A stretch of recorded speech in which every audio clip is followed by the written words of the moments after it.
এবার প্রথমটার মধ্যে আমরা কিছুটা পটাশিয়াম কার্বনেট সলিউশন দিয়ে দিচ্ছি।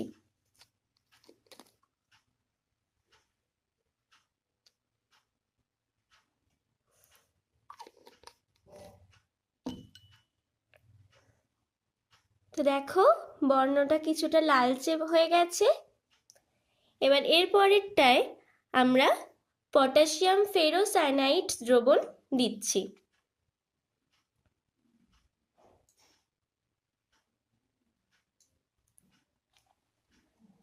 এটার কালারটা দেখো প্রুশিয়ান ব্লু কালার হয়েছে। এর পরেরটায় আমরা অ্যামোনিয়াম থায়োসায়ানেট দিয়ে দিচ্ছি।